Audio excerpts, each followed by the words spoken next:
적도 없이 나는 방황했네. 소망도 없이 살았네.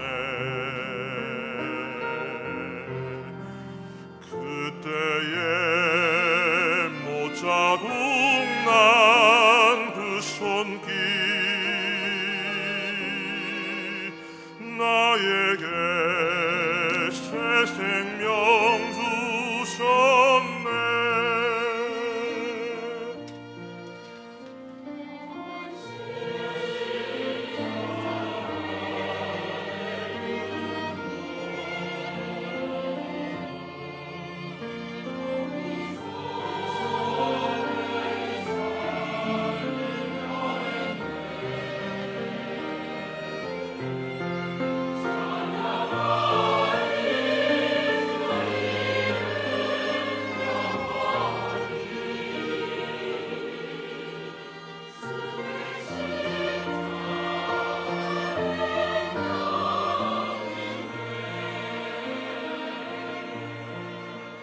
아무 죄 없는 귀한 어린 양이 흉악한 죄 씻으셨네. 못 박히신 그 손으로 내 모든 죄 못 박았네.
로마서 3장 9절부터 24절입니다.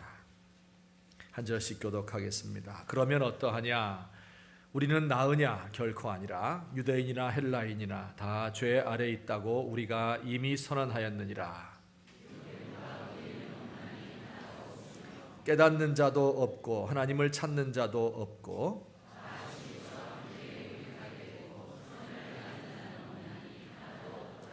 그들의 목구멍은 열린 무덤이요 그 혀로는 속임을 일삼으며 그 입술에는 독사의 독이 있고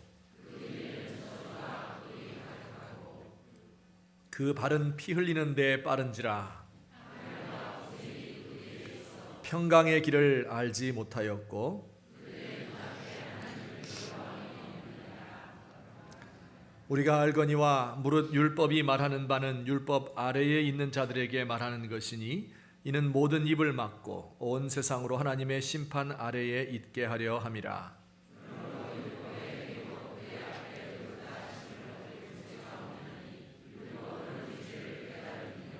이제는 율법 외에 하나님의 한 의가 나타났으니 율법과 선지자들에게 증거를 받은 것이라.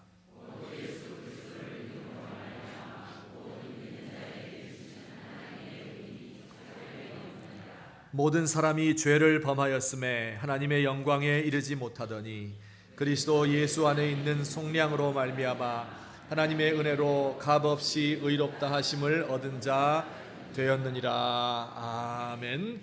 우리 로마서 첫 부분에서 우리에게 말씀해 주고 있는 것은 우리 모든 인류가 타락했다, 죄를 지었다 하는 것입니다.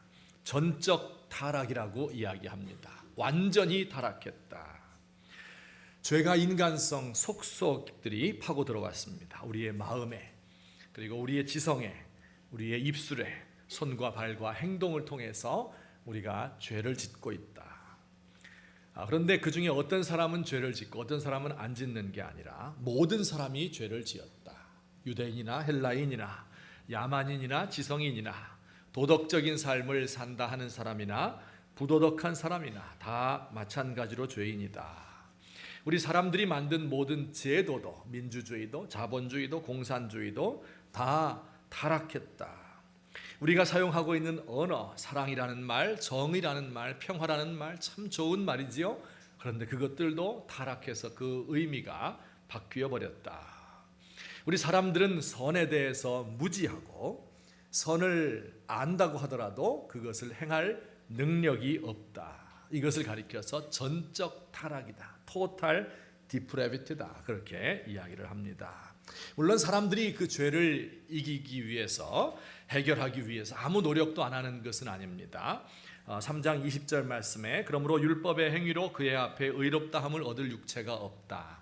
이렇게 말씀하는데, 이게 율법이라고 하는 것은 물론 구약 성경을 가리키는 말이기도 하지만 동시에 그 타락으로부터 헤어나오기 위해서 인간이 하고 있는 모든 노력을 집약적으로 일컫는 말입니다. 예를 들어서 우리가 물질 생활이 좀 편해지면 죄가 없어질 것 아니겠느냐 이렇게 노력하기도 하고, 어떤 사람은 정의로운 사회가 되면 죄가 없어질 것이 아니겠느냐, 어떤 사람은 가족 간의 사랑이 넘치면 좋겠다, 어떤 사람은 인생의 비밀을 많이 알면 죄가 없어질 것이니까 공부를 더 해야 되겠다, 어떤 사람은 정신과 상담을 좀 받으면 좋지 않겠느냐, 혹은 문학을 하고 음악을 하고 예술, 영화를 통해서 행복하고 즐겁게 살면 죄를 안 짓지 않겠느냐, 도덕적으로 양심을 따라 살고 또 종교적인 계율을 만들어서 신전에 나와서 예배하고 또 예불을 드리고 산사에 가서 템플 스테이를 하고 교회에서 봉사활동을 하면 죄가 좀 면해지지 않겠는가, 이렇게 생각하는 사람들이 바로 율법에 의해서 우리가 무엇인가 구원받을 수 있지 않겠나, 이렇게 하는 사람들입니다. 그런데 이런 모든 노력들이 모두가 다 헛된 것이다. 하나님께서 원하시는 것에 도달하지 못하고, 그리고 우리 인생을 진짜 행복하게 해주지 못하고, 오히려 이것들이 더 사람을 비참하게 만든다. 이미 제가 지난 5, 6주에 걸쳐서 이 이야기를 자세하게 말씀드렸습니다. 비유를 들자면 어떤 사람은 깊은 골짜기 가운데 있고 어떤 사람은 산 정상 위에 있는데, 이 둘 다 하늘에 있는 별에 손을 닿지 못하는 것은, 손이 닿지 않는 것은 마찬가지이지요. 로마서 3장 23절에 인간의 상태를 이렇게 요약해 놓았습니다. 모든 사람이 죄를 범하였음에 하나님의 영광에 도달하지 못한다. 이렇게 말씀했습니다. 자, 그런데 그 인류에게 무슨 일이 일어났습니까? 오늘 21절 요절 말씀 상반절만 한번 다 같이 읽어보겠습니다. 시작. 그러나 이제는 율법 외에 하나님의 한 의가 나타났으니, 여기 중요한 말이 이제는 이라는 말이에요. 우리말에는 그러나라고 하는 말이 빠졌는데 원래 성경에, 영어 성경엔 있어요. 그러나 이제는, 영어로 하면 뭐예요? But now. 그러나 이제는 무슨 이야기예요? 이전과 이후가 완전히 달라졌다는 거예요. 하나님께서 그런 그 죄악된 세상을 향해서, 그런 타락한 인생들을 위해서 새로운 한 길을 마련해 주셨다는 거예요. 그게 구원의 길이고 하나님께로부터 난 의이고, 그리고 하나님이 주신 은혜라고 하는 겁니다. 이렇게 타락하고 죄지어서 소망이 없는 인류에게 하나님께서 예수님 그의 아들을 보내주심으로 일순간에 모든 상황을 다 바꾸어 버렸습니다. 인간의 노력에도 불구하고 세상이 더욱 악해져만 가는데 예수님이 오심으로 인류에게 구원의 소망이 생겼다는 겁니다. 인간들의 절망적인 상태의 끝에 하나님의 구원이 임하게 되었다. 이것이 그러나 이제는 이란 말의 뜻입니다.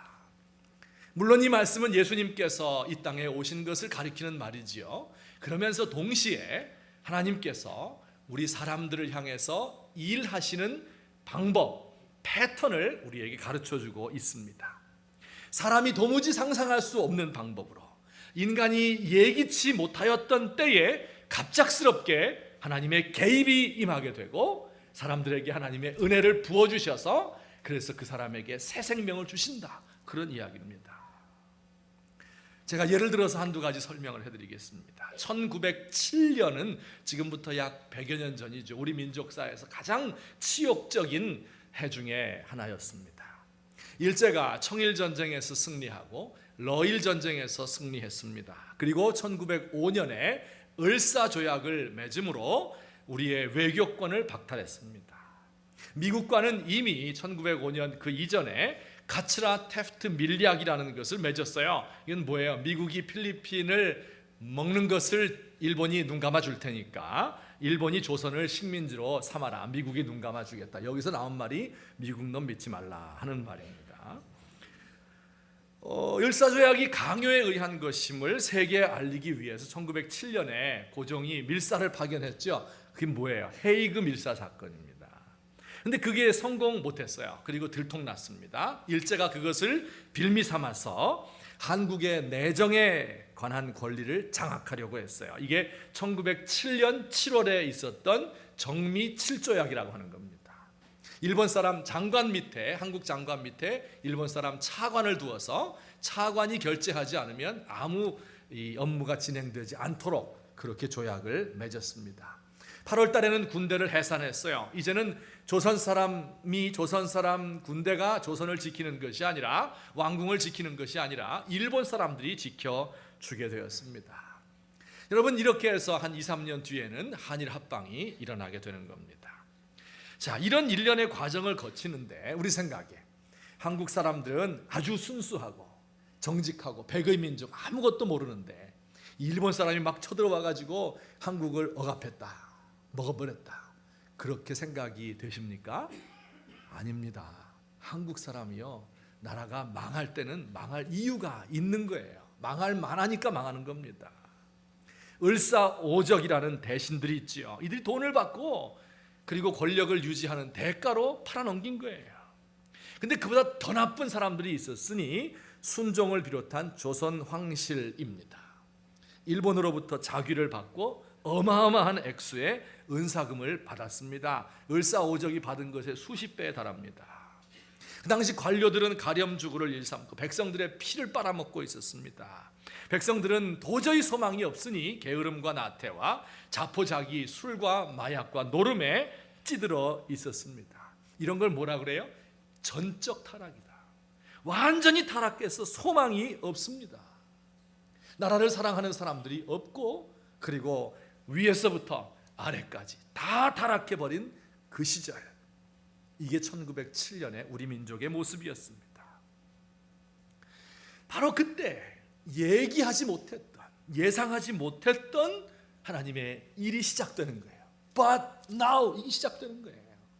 그러나 이제는 새로운 시대가 도래하게 되는 거예요. 국권이 일제로 넘어가던 때 1907년 1월 달에 무슨 일이 있었어요. 이렇게 한 1000명 정도 모여서 평양에서 예배를 드리다가 부흥회를 하는데 선교사님이 한마디 했어요. 자, 우리 다 같이 기도합시다. 여러분, 그 말이 엄청 은혜스러운 말이에요. 무슨 굉장히 부흥을 촉발할 수 있는 그런 단어입니까? 그거 아니죠. 자, 우리 다 함께 기도합시다. 이 한마디에 그 1000명 모인 사람이 기도를 시작했어요. 그런데 그 기도가 끝나지를 않은 겁니다. 밤새도록 끝나지 않았어요. 그 한 주간 내내 끝나지 않았습니다.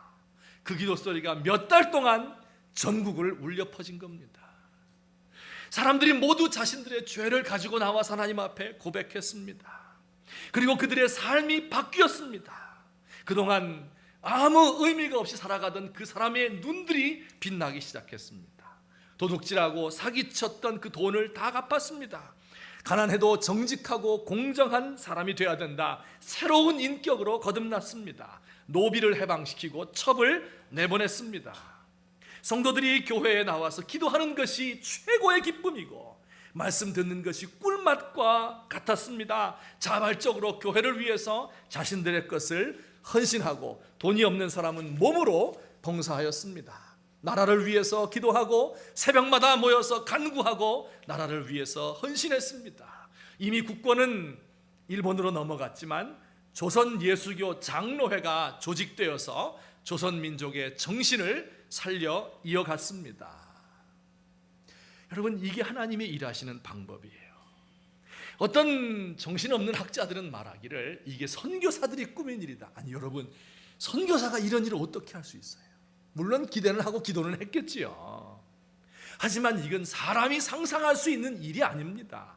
그 당시에 우리 민족 가운데 어느 누구도, 어떤 기독교 지도자도 이런 일을 상상할 수가 없었던 겁니다. 그런데 하나님께서 율법 외에 인간의 노력이 아닌 하나님께로부터 나온 그 의가, 하나님께로부터 나온 그 은혜가 우리 민족에게 임한 겁니다. 사람들의 예상을 뛰어넘는 놀라운 넘치는 은혜가 부어졌어요. 국가적으로만 하나님이 이렇게 일하시는 것이 아니라 개인에게도 그런 일들이 일어납니다. 한 처녀가 있었어요. 아버지를 일찍 잃고 나이 많은 어머니와 함께 살았습니다. 꽤 똑똑했지만 그를 학교에 뒷받침해 줄 만한 그런 사람이 없지요. 과외 공부할 돈도 없어요. 그래서 대학에 이제 들어갔는데 인류대학은 아니었습니다.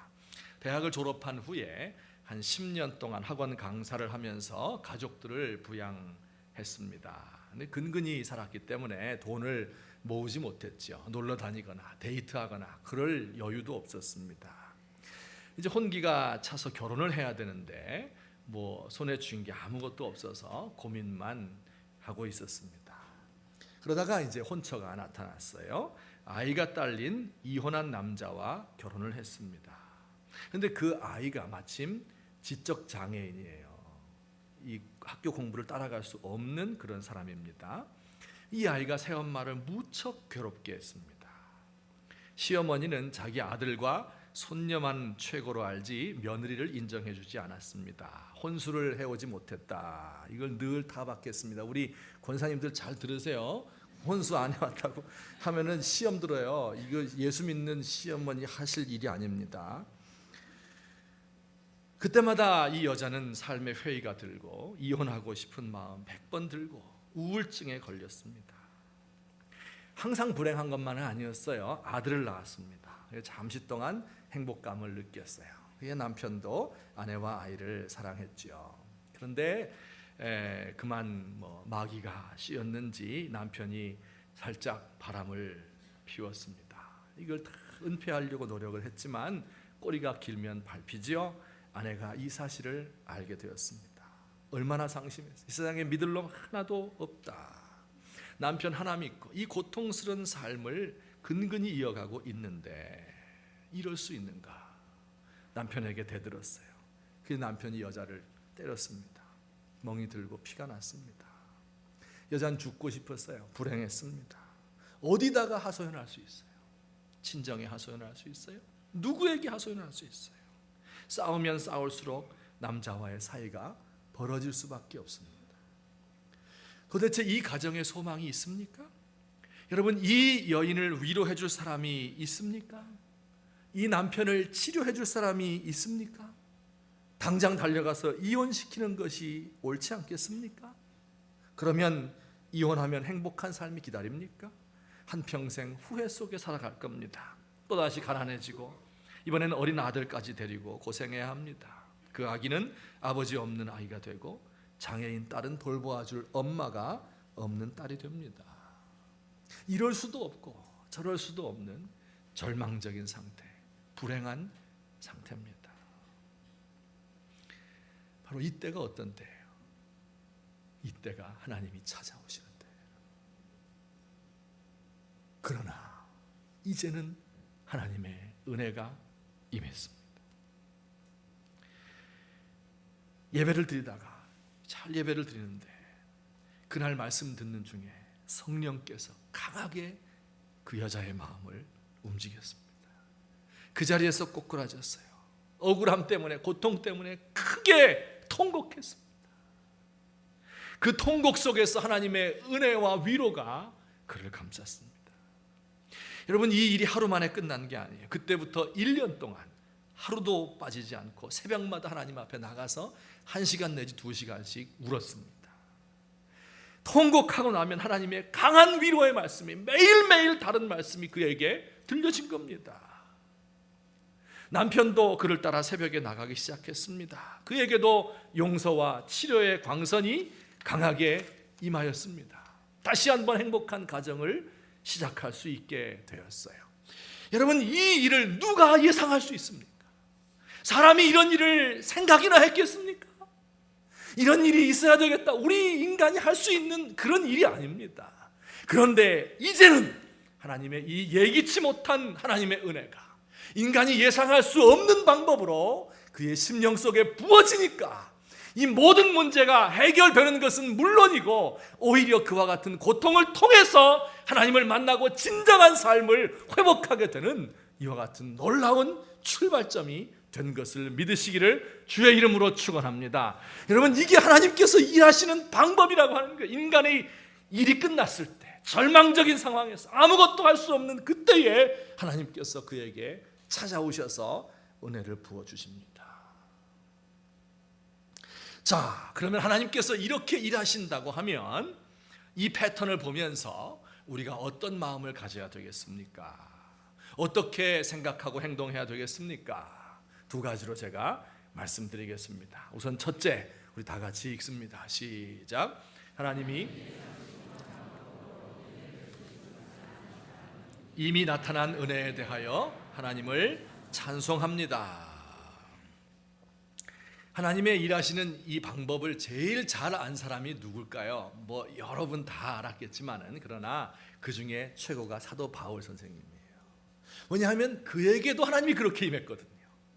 그가 뭐 착한 일 많이 하고 이렇게 한 것이 아니었어요. 그는 일종의 예수 믿기 전에 확신범이었습니다. 확신범이 뭔지 아세요? 사람을 죽이고 막 잡아 가두고 이렇게 하면서도 이렇게 해야 하나님이 나를 사랑한다, 이렇게 믿는 사람이에요. 말릴 수 없어요, 그런 사람. 테러를 저지르고 사람을 죽이고 막 차량에 폭탄 실어가지고 폭파시키면, 이래다가 죽으면 천당 가서 예쁜 여자들 10명에 둘러싸여서 살 수 있다, 이렇게 믿는 거예요. 이거 어떻게 말릴 수 있습니까? 그 사람이 바로 사도 바울이었어요. 그런데 하나님이 그에게 상상할 수 없는 방법으로 예기치 못한 때에 찾아오신 겁니다. 그래서 하나님을 만나게 되지요. 그리고 하나님의 일하시는 방법에 대해서 자기를 보고 예수님을 보고 구약 성경을 보면서 정리를 했습니다. 그리고 하나님의 영감 주시는 데 따라서 로마서 썼습니다. 그 하나님의 일하심을 다 기록한 말미에 그가 이렇게 고백합니다. 우리 11장 뒷부분에 보면 우리 다 같이 한번 읽어보겠습니다. 시작. 깊도다 하나님의 지혜와 지식에 부요하며 그의 판단은 헤아리지 못할 것이며 그의 길은 찾지 못할 것이로다. 누가 주의 마음을 알았느냐? 누가 그의 모사가 되었느냐? 깊도다.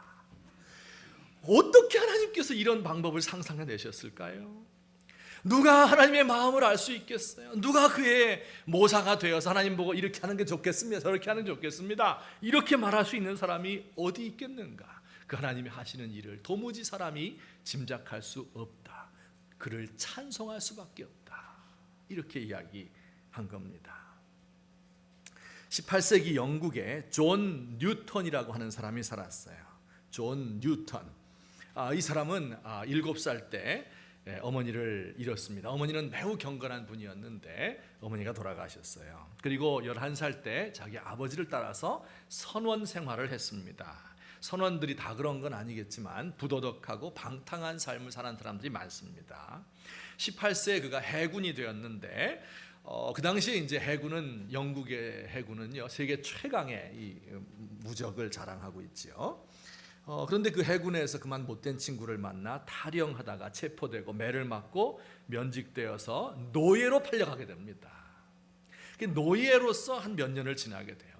그 몸과 정신이 완전히 피폐된 거죠. 완전히 무너졌어요. 그런데 그 와중에서 그가 극적으로 정말 하나님의 은혜로 그 노예로부터 탈출을 합니다. 이때쯤 하나님 앞에 회개하고 돌아오면 좋겠죠. 근데 이분이 그러지 않았어요. 존 뉴턴이 뭐가 됐냐면 노예 상인이 됐습니다. 자기 노예였는데 이제 풀려난 뒤에 노예 상인이 됐어요. 그래서 아프리카의 시엘라리온이라는 곳에서 가서 노예를 잡아다가 이것을 배로 실어서 영국에 가서 이 경매를 해서 떼돈을 버는 이런 사람이었습니다. 수천 명 되는 노예를 잡아왔습니다. 근데 이 일을 하는 것이 쉬운 일은 절대 아니죠. 배 타고 다녀야 되니까 폭풍이 있죠. 또 외국 가면 질병이 만연하죠. 선원들이 배신하죠. 해적들이 날뛰죠. 노예들이 반란을 일으키죠. 해서 그의 목숨이 위험한 적이 여러 번 있었습니다. 그러다가 30세가 되었을 때 그가 아주 극심한 열병에 걸립니다. 죽을 지경에 이르렀어요. 바로 그때 무슨 일이 있었어요? But now, 바로 그때 하나님을 만났습니다. 그리고 하나님 앞에 철저하게 회개를 했는데 10년 동안 회개했어요. 그리고 훈련도 받고 해서 결국은 영국 국교회의 목사가 되었습니다. 이후 38년 동안 목사로서 영혼 구원을 위해서 그가 온갖 힘을 다했습니다. 근데 그가 한 일 중에 중요한 일이 어떤 일일까요? 그가 평생 목회 활동을 하면서 그의 머릿속에 떠나가지 않고 마치 환영처럼 그를 괴롭히는 것들이 있었으니 뭐겠어요? 수천 명의 노예들, 자기가 잡아다가 팔아넘긴 그 노예들의 아우성 때문에 그가 정말로 괴로웠습니다. 결심을 했습니다. 이 노예 무역이라고 하는 것을 근절시켜야 된다. 그 당시 노예 무역 때문에 영국의 총 생산량의 3분의 1이 노예 무역으로부터 일어난 거예요. 그러니 사람들이 그 노예 무역을 폐지한다, 이런 거 상상도 못할 그런 때였습니다. 그가 노예 무역은 하나님의 뜻이 아니다, 하나님의 백성들이 이거 하면 안 된다, 책을 썼습니다. 그의 영향을 받은 사람 중에 윌리엄 윌버포스라는 크리스찬 정치가가 있었습니다. 처음엔 그가 세속적으로 정치를 시작했는데 나중에 기독교인이 되면서 은혜를 받고 나서 그도 같은 문제의식을 가졌습니다. 노예 제도는 폐지돼야 된다. 이 둘이 열심히 노력을 했습니다. 그래서 존 뉴턴이 이제 죽는 때가 1807년인데 바로 그 해에 영국에서 노예 제도가 영원히 폐지되게 됩니다. 놀라운 역사를 하나님이 이렇게 일으키시는 거예요. 그가 찬송가도 지었어요. 찬송가 작가로서도 유명합니다. 주옥 같은 작품들을 많이 남겼는데 우리 찬송가에도 세 곡이 들어가 있어요. 근데 그 중에서 되게 제일 유명한 거 있어요. 여러분들 다 아시는 노래, 바로 Amazing Grace라는 노래입니다. Amazing grace, how sweet the sound that saved a wretch like me. I once was lost, but now am found. Was blind, but now I see. 잘하는 노래죠. Amazing이란 말이 무슨 뜻이에요? 이것은 그냥 놀랬다, 서프라이즈 그런 것보다 그 정도가 훨씬 넘는 게 굉장한 것이다. 도저히 믿을 수 없는, 일어날 수 없는 사실이 나에게 일어났다. 이 어메이징이에요. 한국말로 번역하면 그 노래가 이래요. 믿을 수 없는 놀라운 은혜요. 그 소리 달콤하도다. 나와 같은 비참한 존재를 구하셨도다. 불쌍한 자를 구했다. 자기의 모습이 녹아들어가 있지요. 한때는 나는 잃어버린 자였지. 그러나 이제는 하나님이 나를 발견하셨네. 한때는 눈이 멀었었지. 그러나 이제는 나 볼 수 있다네. 그러나 이제는 But now. 과거에 우리 죄 지은 인류를 위해서, 그러나 이제는 예수님의 구원의 길이 열렸습니다. 그 단어가 바로 여기 쓰여진 거예요. 그러나 이제는 하나님이 나를 발견하셨습니다. 나는 눈 멀고 버려진 자였지만 그러나 이제는 내가 볼 수 있습니다. 마틴 루터 킹 주니어가 나에게는 꿈이 있습니다. 남북 뭡니까? 이 흑백 노예 이 차별 해방을 선언하면서 연설한 뒤에 Amazing Grace 불렀어요.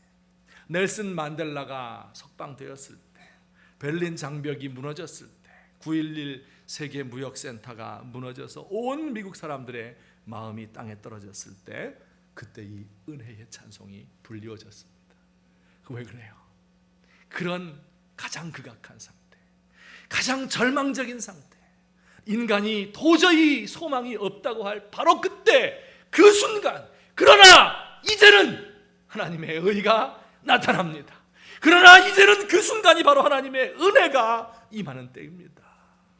이것을 고백하는 그런 노래예요. 여러분, 우리 이 은혜를 이미 받은 우리가 해야 될 게 뭐예요? 뭘 할 수 있어요? 할 거 없어요. 그래서 노래하는 겁니다. 할 게 없어요. 이미 하나님이 다 해주셨기 때문에 내가 할 만한 일이 안 남았어요. 그래서 노래밖에 할 게 없는 겁니다. 감사하고 감격하는 거예요. 여러분, 오늘 우리 조국의 교회 제일 문제가 뭘까요? 이 감사와 감격을 잃어버린 거예요. 여러분, 딴 거 할 건 뭐 있어요? 모여서 예배 드리고 감사하고 찬송하고 마음속에서 끓어오르는 그 감격으로 인해서 이것이 나의 삶을 뒤바꾸는 겁니다. 여러분, 이 감사와 감격이 있는 사람이 어디 대가를 바라고 일합니까? 어디 나의 영광이 땅에 떨어졌다고 해서 그것 때문에 고통스러워합니까? 어디 이런 사람이 가서 말을 하는 거예요? 내가 했다 이렇게. 어떻게 그렇게 할 수 있어요? 하나님이 하셨는데. 잠잠히 우리는 묵상하면서 하나님 고맙습니다, 감사합니다. 그 하신 일 중에 제일 큰 일, 나 같은 비참한 존재를 구원해 주셨습니다. 그 은혜에 감격해서 남은 일생 살아가시는 저와 여러분 되시기를 우리 주님의 이름으로 축원합니다. 아멘. 둘째, 또 이 사실을 아는 사람은 어떻게 해야 되겠습니까? 같이 읽습니다. 시작.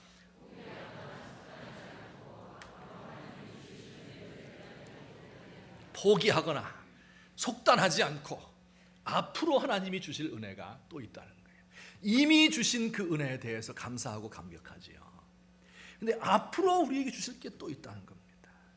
인간이 예기치 못할 때, 가장 힘든 그때가 은혜의 때이다 하는 것을 아는 사람은 낙심절망하지 않습니다. 가장 어두운 새벽이 되면 그 새벽의 끝에 동쪽에서 한 밝은 별이 탁 솟아오릅니다. 계명성, 새벽을 알리는 별이에요. 그 별의 뒤를 따라서 동력이 밝아오는 거예요. 이게 하나님의 일하시는 방법이에요. 예수님께서 우리에게 나타나실 때 우리가 어떤 마음을 가져야 되는가? 베전 1장 13절에 예수 그리스도께서 나타나실 때, 나타난다 하는 말이 아까 읽었던 21절에 한 의가 나타났다 하는 말과 같은 뜻이에요. 예수님이 나타나실 때 너희에게 가져다 주실 그 은혜를 온전히 끝까지 바랄지어다. 끝까지 바라는 거예요. 내가 알지 못하지만 언젠가 하나님의 때에 하나님의 방법으로, 우리가 예상하지 못하는 방법으로 그 일을 이루시기 때문에 패배주의를 가질 수 없어요. 실망했다, 포기했다, 두 손 들었다, 아무리 해도 안 된다. 완전히 끝났어. 네 시대는 지나갔어. 더 이상 기회는 없어. 이런 말은 그리스도인들이 사용하는 말이 아니에요. 결정론에 사로잡혀서는 안 돼요. 나는 원래 그런 놈이야. 우리 사회는 변화의 가능성이 전혀 없어. 그렇지 않습니다. 하나님께서 일하시기 때문에. 오래전 일입니다. 제가 한 20몇 년 전에 전도사로서 교회를 섬기고 있을 때입니다. 1년 중에서 제일 큰 행사는 지금도 그렇겠지만 3박 4일 여름 수련회입니다. 왜냐하면 우리가 그냥 이렇게 예배 드릴 때는 아이들이 예배 보고 그냥 집에 가지요. 그런데 수련회 때는 3박 4일 동안 가둬놓고 먹여주고 재워주고 하면서 막 기도 훈련하고 말씀 듣고 막 이렇게 하니까 그때 아이들이 변하는 거예요. 그 3박 4일 동안 기도하고 막 말씀 들으면요, 나흘 때 되는 날은요 눈이 반짝반짝 빛납니다. 이게 진짜 아이들로 바뀌는 거예요. 그러니까 이걸 알기 때문에 열심히 준비해요. 금식하고 뭐 제 자신이 먼저 회개하고 말씀 준비하고. 그땐 또 지금보다 아이들이 많았어요. 그래서 한 250명 이렇게 수련회 참석, 교사들 한 30명 이렇게 됐거든요. 제가 그때 23살, 24살 이랬거든요. 그러니까 이 총각이고 하니까 얼마나 제 마음이 두려워요. 그래서 하나님 앞에 늘 기도하고 이제 1년 내내 그걸 준비하는 겁니다. 이제 처음에 한 2년 정도는 뭐 제가 생각해도 잘했다 그러면 이상하지만 어쨌든 열심히 했습니다. 근데 이 3년째 되는 해 시험 들었어요. 제가 일단 너무 지쳤어요. 번아웃 됐다고 너무 육체적으로 힘들고 정신적으로 괴로워가지고 번아웃 된 데다가 그 다음에 이제 좀 이거 해서 뭐 하나 하는 의심도 들고요. 그 다음에 또 이 세속적이고 인간적인 내 마음을 빼앗겼습니다. 그게 뭘까요? 하여튼 총각되었으니까 거기까지만 얘기. 근데 이제 외형적으로는 지난 2년과 똑같이 이제 다 했어요. 근데 내면적으로 준비가 안 된 거예요. 은혜가 안 되는 거예요. 그러니까 여러분 그럴 때 있죠. 교회는 나와서 앉으면 마음 딴 데 가 있고 엉뚱한 생각하고 그럴 때 있잖아요. 지금도 몇 분 계신데 제가 그때 이제 그랬어요. 은혜가 안 되는 거예요. 근데 그때 이제 우리 가르치는 학생 중에서 중2 되는 여자아이가 있었습니다. 이 중2 여자아이인데 제가 지금까지 살면서 그렇게 교만하고 그렇게 도도하고 냉정한 아이를 본 적이 없어요. 설교할 때 딴 데 쳐다봐요. 그리고 말 걸어도 인사하면 왜 대답을 해야 되잖아요. 대답 안 하고 그냥 지나가요. 중학생이 말이에요.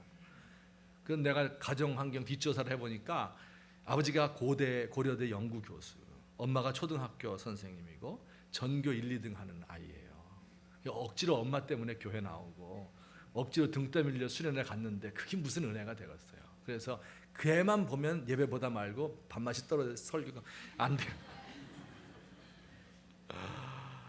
근데 그 해 수련회 말이에요. 참 이상한 일이 벌어졌어요. 은혜가 되겠어요? 안 되겠어요?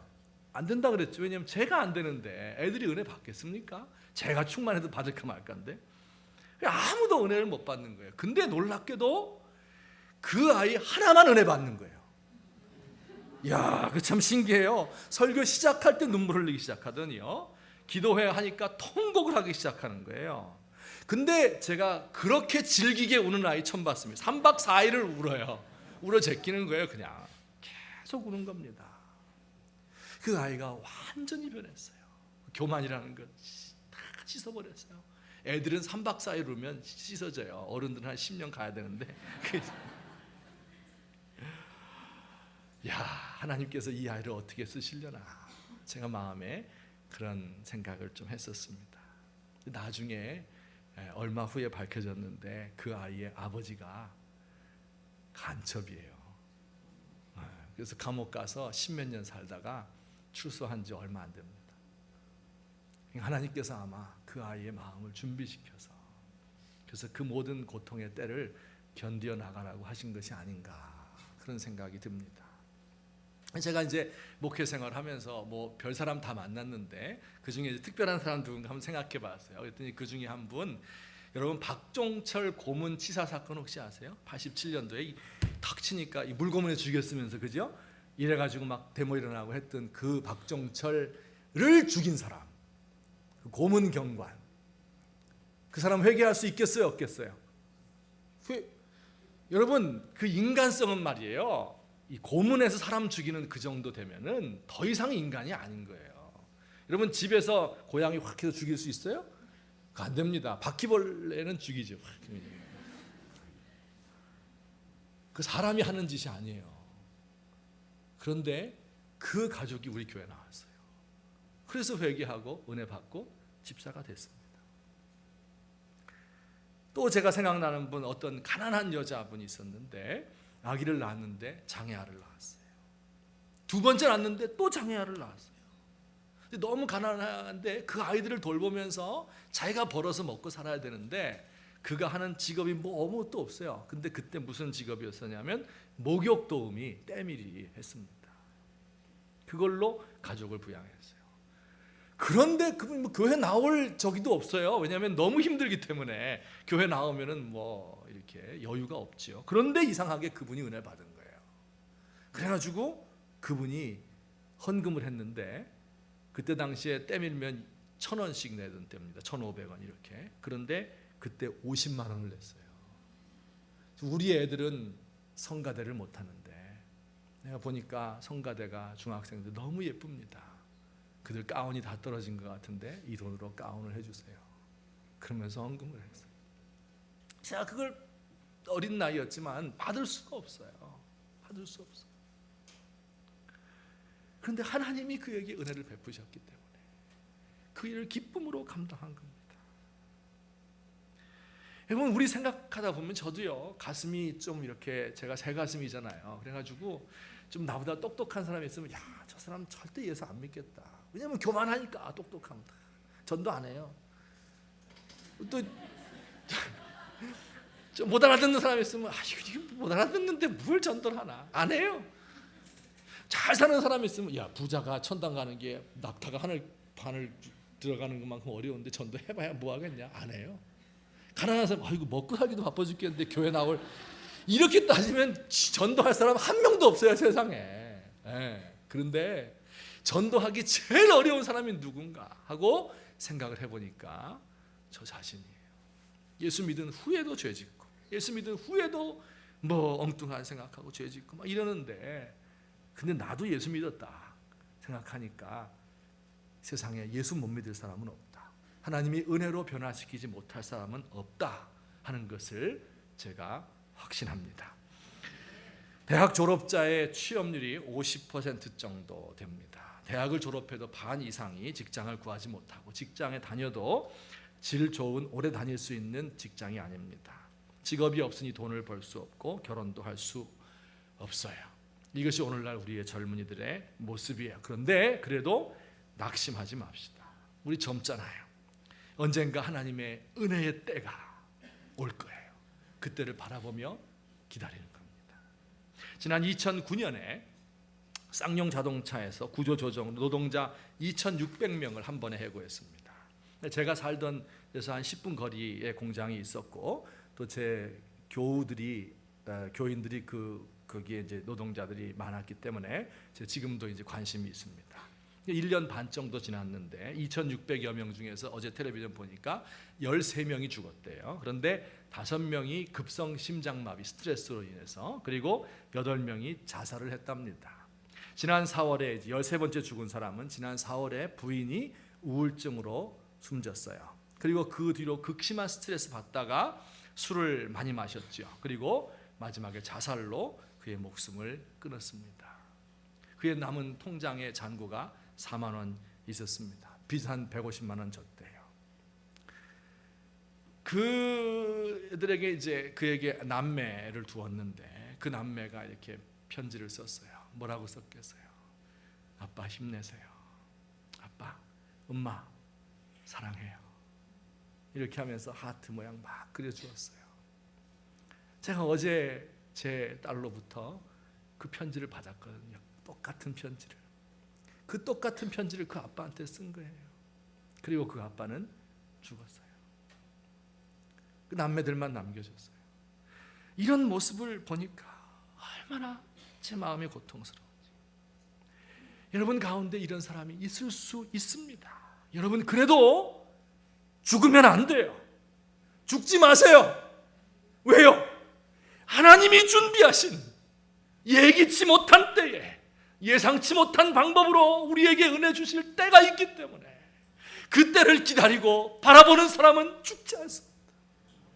저와 여러분이 이 소망을 가지셔야 되는 거예요. 학생들 가운데서 중고등학교 애들 가운데 수업을 따라올 수 없는 아이들 있는데 중학교 2학년이 굉장히 중요한 때입니다. 그때 담배 배우고 술 배우고 나쁜 친구 따라가는 거예요. 그들 중에 많은 아이들 친구들에게 따돌림 당하고 가출하고 약한 아이들 돈 뺏고 교사에게 대들고 그러다가 잘려서 다른 학교로 전학 가야 되고 이런 일 몇 번 하면 이제는 그를 받아줄 학교가 없어요. 문제아라는 낙인이 찍힙니다. 소년 범죄자들을 가두는 수용소에 드나듭니다. 보호 관찰 대상이 되는 거예요. 이런 아이들 부적응자 아이들이요 한 해에 34,000명이 우리나라에 있어요. 여러분 우리나라가 이런 나라예요. 이 아이들이 있는 거예요. 그런데 사람들은 이 아이들에게 소망이 없다고 이야기하는 거예요. 어렸을 때부터 그런 식으로 네가 커서 뭐가 되겠냐 떡잎부터 알아본다. 가망이 없는 놈들이다. 인간 말종이다. 쓰레기와 같다. 그런데 하나님께서는요 때가 되면 이런 아이들에게 은혜를 베푸시는 거예요. 누구를 통해서 베푸시느냐? 그 사실을 아는 사람들이 있어요.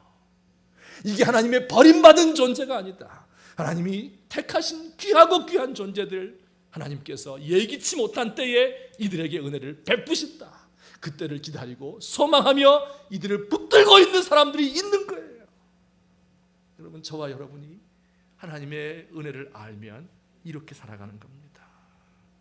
여러분 우리의 주위를 좀 둘러보았으면 좋겠어요. 진정으로 예수 믿는 사람들을 보세요. 어떤 경로로 그렇게 됐어요? 전부 고난과 절망 가운데에서 하나님을 만난 거예요. 우리 가운데 이런 은혜가 있고 이 은혜에 동참할 수 있는 저와 여러분 되셨으면 좋겠습니다. 캠퍼스에 다니다가 젊은 여자아이들이 담배 꼬나물고 아래 위로 쳐다보고 있는 아이들 보면 미워하지 마세요. 그들이 하나님이 만나주시는 그런 아이들이에요. 이 길거리에서 술 마시고 폭력을 행사하는 이런 사람들 보면 불쌍히 여기세요. 그들을 위해서 붙들고 기도해 주세요. 하나님께서 언젠진 몰라요. 하나님의 때가 되면 하나님께서 예기치 않은 방법으로 우리에게 베푸셨던 것과 같은 은혜를 그에게도 베푸실 것을 믿으면서 이 일에 함께 동참하시는 저와 여러분 되시기를 우리 주님의 이름으로 축원합니다. 아멘. 같이 한번 기도하시겠습니다. 오늘 들은 말씀을 생각하면서 나에게 베푸신 그 하나님의 은혜가 어떻습니까? 제가 그 은혜를 잊어버리고 날마다 그 앞에 꿇어 엎드려서 고맙습니다. 만입이 내게 있어도 다 찬송할 수 없는데 온갖 세상의 욕심, 대가를 바라고 영예와 자기가 잘했다 교만하고 이런 어리석은 제가 되지 않도록 하나님 도와주세요. 하나님의 일하시는 방법이 이럴진데 제가 그 일에 동참하고 하나님이 버리지 않은 그 사람들을 내가 버리지 않도록 하나님 저를 도와주세요. 혹시 우리 성도들 가운데 이런 고통 가운데 있는 분들이 있으면 우리 하나님 앞에 기도로 나아가시고 매달립시다. 하나님 언제입니까? 언제 나에게 더 은혜를 베푸시렵니까? 하나님 만나주세요. 만나주세요. 그 사람을 만나주세요. 함께 하나님 앞에 기도하십시다. 사랑의 하나님 아버지 고맙습니다. 오늘까지 우리를 사랑하시고 도우시며 하나님의 자비하신 은총으로 우리를 채우시니 감사합니다. 하나님 아버지 역사하시고 인도해 주시옵소서. 하나님 아버지 심히 연약하고 부족한 종입니다. 아버지께서 저를 도우시고 아버지께서 제 가운데 역사하신 그 은혜를 바라보며 늘 감사하며 주님 앞에 감격으로 나아갈 수 있도록 하나님 도와주시옵소서. 아버지 하나님이여 주께서 우리 교회를 도우시고 아버지 우리 모든 성도들을 함께 하시며 우리가 하나님 아버지 이 죽어가는 영혼들 심령들 구할 수 있도록 하나님 아버지 도와주시옵소서. 아버지 하나님 불쌍히 여겨 주옵소서. 아버지 하나님 인도해 주옵소서. 긍휼을 베풀어 주시옵소서. 주의 성령의 능력 가운데 아버지 하나님 인도해 주시옵소서. 감사합니다. 사랑의 하나님 아버지 고맙습니다. 주님께서 베푸신 그 놀라운 은총을 만입이 있어도 감사 찬송할 수가 없습니다. 날마다 이 구원의 은혜와 또 하나님 베푸신 그 의를 마음에 받으며 감사함으로 기쁨으로 찬송으로 나아갈 수 있도록 우리를 도와주시옵소서. 하나님, 이 은혜를 아직 모르는 사람들 끝까지 우리가 기다리고 바라보며 그 은혜 임하기를 위해서 구할 수 있는 그런 저희가 되도록 하나님 도와주시옵소서. 예수님의 이름으로 기도합니다. 아멘. 이 시간에는 특별한 순서, 우리 엘피스 합창단에서 우리 지지난 주간에 전국대회, 이제 우리 교단의 전국대회입니다. 어쨌든 나가서 1등을 대상을 총대상을 차지했습니다. 우리 엘피스가 찬양도 잘하고 또 그 심령이 하나님 앞에 참 열려 있습니다. 우리 이 시간에 용서하라라는 메시지가 담긴 찬양을 우리 하나님께 올릴 거예요. 여러분도 마음속에 가사를 생각하시면서 큰 은혜 되는 시간 되셨으면 좋겠어요. 우리 백인수 집사님 지휘해 주시고 또 이형원 집사님께서 단장으로 수고해 주고 계십니다. 우리 찬양으로 하나님께 영광 돌리십시다.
자리에 계시고 우리 기도하겠습니다.